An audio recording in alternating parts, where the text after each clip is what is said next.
Los saberes templarios. Los conocimientos esotéricos que fueron acumulando el priorato y el temple se plasmaron en dos grandes saberes, estrechamente interrelacionados: la realidad sobre el cristianismo y por encima de ello la esencia del verdadero Dios de Moisés, llave del verdadero conocimiento, gnosis. En paralelo elaboraron una ambiciosa estrategia para cambiar el destino del mundo. Por fuerza, todo ello se mantuvo al alcance exclusivo de una minoría de iniciados, mientras que la mayoría de los templarios continuaban creyendo en el Cristo inventado por la Iglesia. El tan mencionado desprecio a la cruz al que se obligaba a ciertos neófitos alude a la ceremonia que servía a los ya iniciados para escoger nuevos miembros susceptibles de sumarse al templo secreto.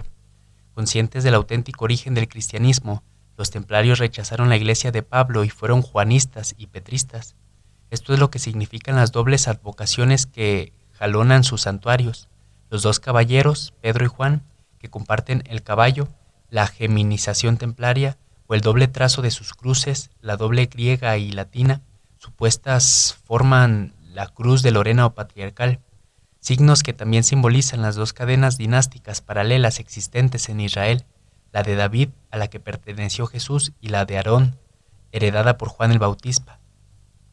San Pedro, el santo templario por excelencia, sujeto en sus manos una llave de plata y otra de oro. La primera representa el temple exterior y público. La segunda, en cambio, señala la existencia de un temple interior y secreto. Estas llaves significan igualmente lo exotérico y lo esotérico, la doctrina aparente y la profunda. El Pedro templario fue especialmente San Pedro advíncula, esto es, el encadenado que sufre prisión.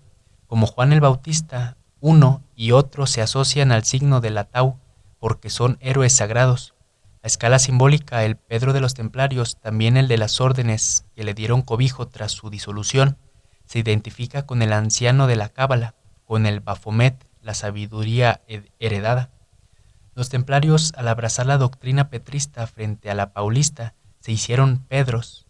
Por eso es una de sus ceremonias iniciáticas, se rebajaban como el Pedro histórico y negaban a Jesús 3 veces. En cuanto al Dios verdadero de los templarios, trasciende del Dios de los judíos y del urdido por la Iglesia de Roma. Es el Dios que Moisés conoció de los egipcios, el todo revelado por Hermes, un Dios común para toda la humanidad, conocido por esta antes de la existencia de las Escrituras y que está en el origen de todas las religiones. Es el Dios único de la sabiduría, que explica el origen y la naturaleza de cuanto existe, y la enorme armonía y perfección de todo lo creado, incluida la vida humana y nuestro mundo, que ha sido pensado y querido para la felicidad y el amor. La adoración templaria del citado Baphomet, la cabeza barbuda, simboliza esta creencia en el Dios de la sabiduría. Estas doctrinas asociaron a los templarios con los cátaros, mostrando similitudes en pensamientos y principios a las que se unió el paralelismo temporal.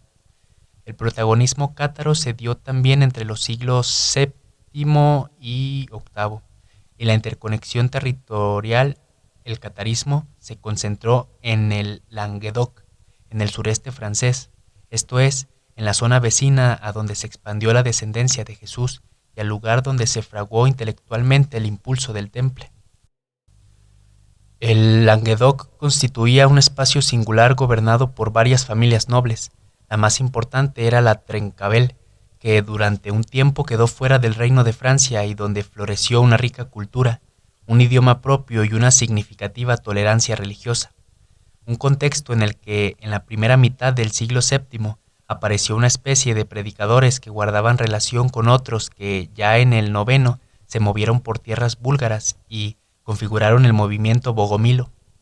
A la peculiaridad de su estampa, barbudos con hábitos negros o azul marino y ceñidor de cuerda, conviviendo en casas comunes, caminando de dos en dos, predicando a los humildes en los sitios que estos frecuentaban, sumaron un particular ideario. En él se hablaba de fuerzas que encarnan del bien inmaterial y el mal material, y de principios y prácticas, pobreza, no violencia, igualdad de las mujeres incluso al oficiar ritos, que presentaban indudables semejanzas tanto en el gnosticismo como con las creencias de los primeros cristianos, lo que explica la facilidad con la que sus teorías encajaron en esta zona del mapa galo, donde al cansancio que recorría Europa ante una iglesia que hacía lo contrario de lo que predicaba, se añadía una genuina tradición religiosa que entroncaba como Jesús y María Magdalena. Entre las prácticas cátaras de iniciación estaba el consolamentum, por la que el ser humano adquiría conciencia de su alma divina y en la que se compartían los secretos de Jesús. Así, estos misioneros contaron pronto con un gran apoyo popular y la gente los denominó catarer, un término de reminiscencia griegas que significa puro. No obstante, la Iglesia los llamó albigenses por la importancia que adquirieron en la ciudad de Albi y otras limítrofes, y descargó sobre ellos toda su ira. El Papa Inocencio III declaró una curiosa cruzada de cristianos contra cristianos que, a partir del año 1209, convirtió el Languedoc en un río de sangre. Los cátaros se hicieron fuertes en la fortaleza de Montsegur y allí resistieron hasta 1244. Las encomiendas templarias de la región, que no fueron ajenas a la rápida propagación del catarismo, acogieron de buena gana a todos los que en ellas buscaron protección antes y después del asedio.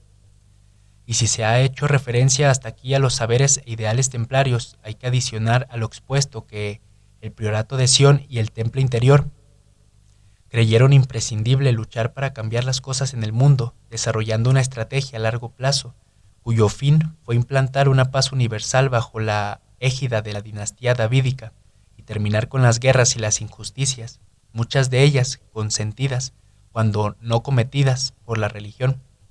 El objetivo consistió en facilitar el advenimiento de un orden nuevo, ayudar a construir una sociedad en la que imperen la armonía, la justicia y la reconciliación, por encima de las monarquías y los estados, del Islam y de la Iglesia. Para ello pretendieron instaurar la sinarquía, el reino de la razón y el amor, el reino de Dios de las profecías bíblicas.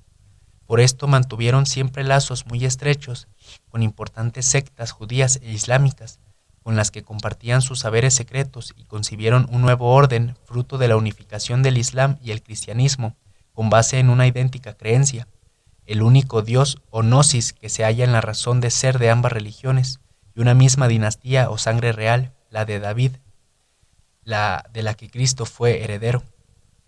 El mito del Santo Grial procede de este segundo objetivo, simbolizando en un cáliz la recuperación de la estirpe de Jesús, a través de la descendencia que tuvo con María Magdalena.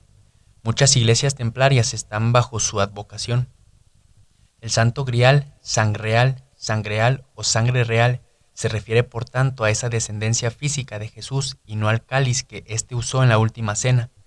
La búsqueda de esta copa sagrada no es sino la metáfora de algo mucho más poderoso, ligado a la verdadera naturaleza del Santo Grial, el secreto y los documentos que lo constatan sobre el auténtico Jesús y la estirpe que le sucedió.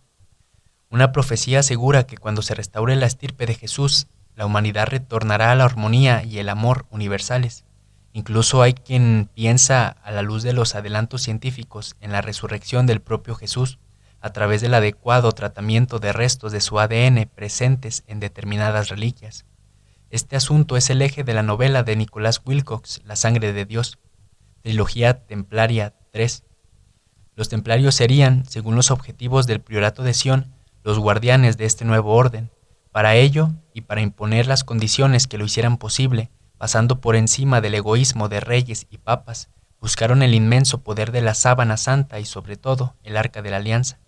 Con relación a la sábana o síndome, su primer custodio fue Ábgaro, rey de Edesa, que mantuvo correspondencia con el propio Jesús. Así se puede constatar en los evangelios apócrifos y en la biblioteca del Vaticano, y que tomando como modelo la imagen de Cristo en la sábana, mandó dibujar un cuadro con su rostro. Cuando 1000 años después Godofredo de Bouillon conquistó Edesa, se hizo con la síndone y la pintura, cosas ambas que pasaron a su hermano Balduino I, a Balduino II, después, y de este a la Orden del Temple. Y aunque en los círculos internos de esta no se creía en la divinidad de Jesús, sí se le estimaba un ser humano de cualidades tan extraordinarias como para que alguna de ellas hubiera quedado aprehendida en los restos de sangre de su mortaja. Para preservar el secreto de la posesión de tan singular reliquia, los templarios hicieron la copia que actualmente se muestra al público en la Catedral de Turín. Igualmente dibujaron copias de la pintura con el rostro de Jesús, distribuyéndolas por distintas encomiendas, de lo que derivó la acusación vertida contra los miembros de la orden de adorar a un ídolo pelirrojo. En cuanto al arca y sus taboats, se cuenta que Dios mismo dio a Moisés en el monte de Sinaí las indicaciones para construirla, estando representada también en la mesa de Salomón, mas su poder ha de ser activado por medio del Shem Semanforash, el nombre secreto de Dios, YHVH, Yahweh, pronunciado desde el fondo del corazón y de la mente, trascendiendo de los sonidos silábicos y convertido en vibración pura, capaz de hacer que los taboets dentro del arca se transformen en luz e imponente energía. En el arcaico y trascendente lenguaje de los números YAHVE se corresponde con la progresión 1, 2, 3, es decir, la serie que está en la raíz del universo y explica cuánto existe: activo, pasivo, neutro, positivo, negativo, equilibrado, masculino, femenino, neutro, etc. La pronunciación de YHVH como Jehová comenzó a usarse en la Edad Media, al interponer entre las consonantes las vocales de Adonai. Históricamente, el Arca de la Alianza formó parte, junto a la mesa de los panes y el menorá, el candelabro de 7 brazos, del tesoro que Salomón guardó en el templo que él mismo ordenó construir en Jerusalén. Allí permaneció hasta la destrucción del recinto por los romanos en el año 70, que trasladaron el tesoro al corazón de su imperio. Centurias después, en 1410, los bárbaros de Alárico arrasaron Roma y se hicieron con los preciados objetos, incorporándolos al llamado Tesoro Antiguo de los visigodos, que, ya en el siglo VI, custodiaron en la ciudad de Carcasona, en el sureste francés. Desde este momento se pierde el rastro cierto del Arca de la Alianza y las otras piezas, y, dada su última localización conocida, bien pudieron pasar a manos de los templarios o de los cátaros. Concretamente, podía tratarse del tesoro que estos guardaron en el castillo de Montségur, y que pusieron a salvo poco antes de su toma por los sicarios del Papa, protegiéndolo en alguna encomienda del temple. De este modo, el arca pasó a formar parte del mítico tesoro templario. No obstante, el cronista árabe Aben Adari relató que el tesoro, o al menos parte de él, probablemente la mesa, aunque no el arca, fue trasladado por los visigodos a Toledo, su capital en la península ibérica. Allí lo encontraron los musulmanes cuando tomaron la ciudad en el siglo IX, decidiendo su traslado a tierras más seguras del sur peninsular o del norte de África. Más parece que en el itinerario ocurrió algo que hizo aconsejable preservarlo en tierras de Jaén, donde aún seguía cuando la conquista cristiana del denominado Santo Reino, todo lo cual enlaza con la sistemática histórica de Alonso Suárez de la Fuente del Sauce, presidente del Consejo de Castilla por designación de Isabel la Católica y obispo de Mondoñedo. Luego, y Jaén, y a donde llegó en el año 1500 y se quedó para siempre, dejando una herencia iniciática cuyo mejor testigo es la Catedral Gótica jienense.